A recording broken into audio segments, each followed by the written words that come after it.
ანდერძი საუკეთესო რამაა, რაც კაცობრიობას შეუქმნია იურიდიული მეცნიერებისა და პრაქტიკის სფეროში. მეგობრებო, უკვე თითქმის 15 წელია საქართველოში ფუნქციონირებს ფონდი, რომელიც ჩემს სახელს ატარებს. წელს მე 75 წლის ხდები და მადლობას ვუხდი ღმერთს იმისთვის, რისი გაკეთებაც მოასწარი. სიცოცხლის დასასრულს ხდები, მთავარი ის არ არის, რაც გქონდა, არამედ ის, რაც სამყაროს დაუტოვე. მთავარი მიზნის შესახებ. ჩემი ოცნება ადამიანების გულების დაახლოება ღმერთთან, არა ფორმალურად, არა სიტყვებით, არამედ საქმეებით. როცა ჩვენი ჯამი დადგება, რას ვეტყვით უფალს? რომ ვზრუნავდით ოჯახზე? ეს მნიშვნელოვანია, მაგრამ ბუნებრივიც, ამას თითოეული ნორმალური ადამიანი აკეთებს.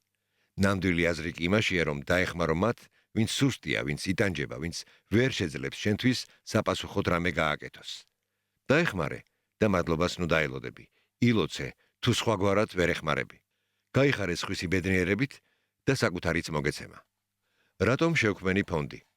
ოდესღაც პირველად გავიღე შემოწირულობა საქართველოში მონასტრის საერთო საცხოვრებლის რემონტისთვის, მაგრამ შევეჯახე თავს მოხვეულ კომპანიებს, უკანონო ოდკატებს და არაკეთილსინდისიერებას.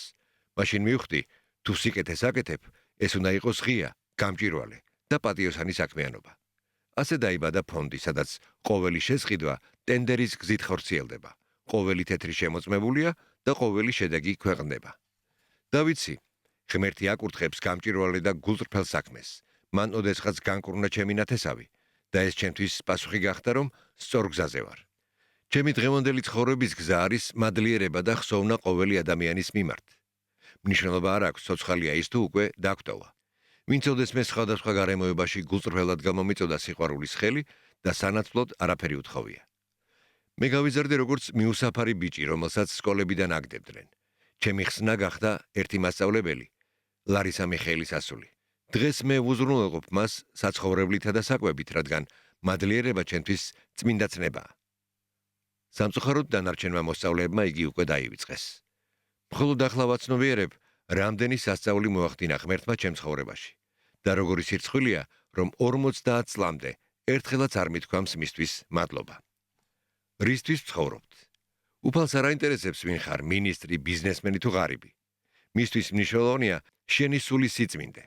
მხოლოდ ერთ ქმედებას, დახმარება უცნობს, რომელიც არასოდეს შეძლებს მადლობის თქმას საპასუხოდ, შეუძლია ნებისმიერი სიბინძურის მოშორება.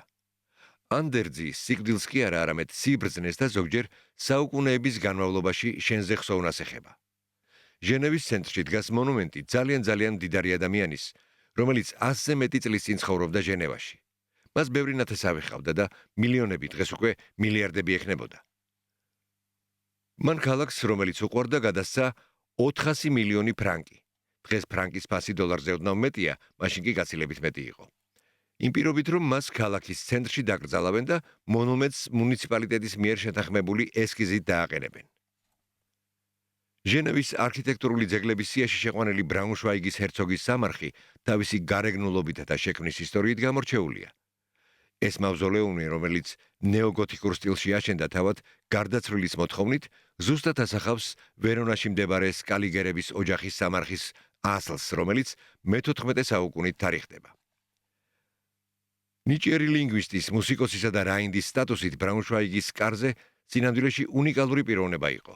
იგი დაიბადა 1804 წელს და 26 წლის ასაკში გამოაძევეს თავისი ჰერცოგატიდან, რომელიც დღევანდელი გერმანიის ტერიტორიაზე მდებარეობდა. გადასახლებაში ყოფნის დროს ჰერცოგმა სხვადასხვა ევროპულ ქალაქში იცხოვრა, მათ შორის ლონდონში და პარიზში, სადაც ქონება დააგროვა. ხოლო სიცოცხლის ბოლოს ჟენევაში გადმოვიდა.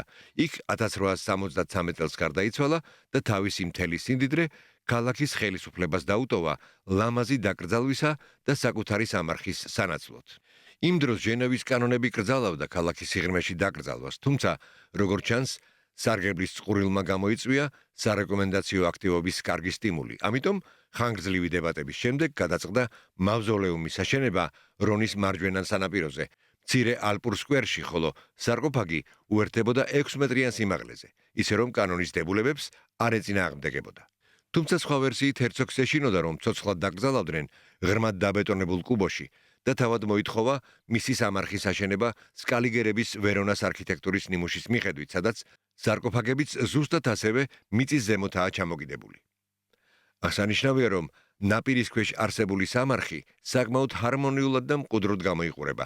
წარმოადგენს ქანდაკების შედევრს მარმარილოს გრიფონებით, ლომებითა და სხვადასხვა მითიური ცხოველებით, ასევე წინაპრების ქანდაკებებით განლაგებული ცალკეულ სვეტებზე გოთიკური ბალდახინებით. გვერდით დგას კარლის ქანდაკება. ბოლოს წინა ქანდაკება ერთ დროს სამარხის თავზე იდგა, მაგრამ მას შემდეგ რაც ძალიან მძიმე გახდა, შეიცვალა სხვა კონსტრუქციით. ბევრს ეშინია ანდერძე საუბარი, მაგრამ ეს დასასრული არ არის. სულაც არა, მეგობრებო, ეს დაცვაა. რადგან კრიმინალისტიკა სავსეა მკვლელობებით, მოწამვლებითა და სხვა უკიდურესად მდაბიო საქციელებით, რომლებიც ოდესღაც საყვარელმა ადამიანებმა ჩაიდინეს, რათა მეტი ქონება ჩაიგდონ ხელში. დამიჯერეთ, მეგობრებო, ფული არასოდეს არის ბევრი. და რაც უფრო ძლიერია შენში გამდიდრების სურვილი, მით უფრო საზიზღრად გაატარებ ცხოვრების უკანასკნელ დღეებს. მაგრამ სამწუხაროდ ადამიანები ასე არიან მოწყობილნი, სიმდიდრის გამო ყველაფერზე მიდიან. ყველა არა, რა თქმა უნდა, ყველა არა. მე და თქვენ სხვანაირები ვართ. მე ნამდვილად. თქვენ კი დაფიქრდით ამაზე და ილოცეთ. რატომ შევეხე ამ სევდიან თემას? იმისთვის, რომ ხვალ არავინ გადაწყვიტოს თქვენი ბედი თქვენს ნაცვლად, რომ არავინ დაგამციროთ, არ მოგატყოთ და ტკივილი არ მოგაყენოთ. ჩვენ გაძლევთ რჩევას. სულაც არ არის სავალდებულო მას მიყვეთ. ეს უბრალოდ რჩევაა. თქვენ შეგიძლიათ ანდერძით ფონს დაუტოვოთ. ქონების ნახევარი. კანონის მიხედვით მეორე ნახევარი მემკვიდრეებს ეკუთვნით. მიწის ნაკვეთი მისი გამოყენების პირობით, მოხუცთა სახლი, ბავშვთა სახლი, თავშესაფარი, საავადმყოფო და ასე შემდეგ. თქვენი სახელობის და კიდევ ბევრი ძალიან ბევრი სხვა რამ. ფონდის საქმიანობისთვის საჭირო ქონება. და თქვენი ორგანოებიც კი, რათა არც ერთ მემკვიდრეს თავში არ მოუვიდეს ბინძური აზრი, ღმერთის მიერ განსაზღვრულ დროზე ადრე მოგაკლოთ სიცოცხლე. ხოლო ადამიანი, რომელიც თქვენი წყალობით იცოცხლებს, სამუდამოდ შეინახავს თავის მეხსიერებაში ამ ისტორიას, მათ შორის თავისი გვარის გამგრძელებლებისთვისაც. რომ არსებობდა ჭეშმარიტად კეთილი ადამიანი, რომელსაც სურდა მისი ხსოვნა ყოფილიყო, თუმცა გულწრფელად ვიტყვი, ჩემთვის პირადად ეს სრულიად უმნიშვნელოა, რადგან მარტო ვცხოვრობ და სულ მარტო დავრჩები. რა რჩება სამუდამოდ? სხეული ხრწნადია, ფული დროებითია, დიდება ქრება. მხოლოდ სული ცოცხლობს და ის, რაც მან სხვებისთვის გააკეთა. თუ გსურთ მემკვიდრეობის იურიდიული მხარის განხილვა და არა მხოლოდ, არამედ ყველა იმ საკითხი, სადაც სამართლიანობამ უნდა იზეიმოს, მოგწერეთ ფონდის ვებგვერდზე და ჩვენი იურისტები დაგიკავშირდებიან. ღმერთმა დაგიფაროთ მემკვიდრეობის გამო ახლობლებმა დაგწყევლოთ. ყველას გისურვებთ ხანგრძლივ სიცოცხლეს, ბრძნულ გადაწყვეტილებებსა და სიწმინდეს ღმერთის წინაშე. და ეს სიკეთე, რომელსაც თქვენ აკეთებთ, სინათლედ დაგიბრუნდეთ.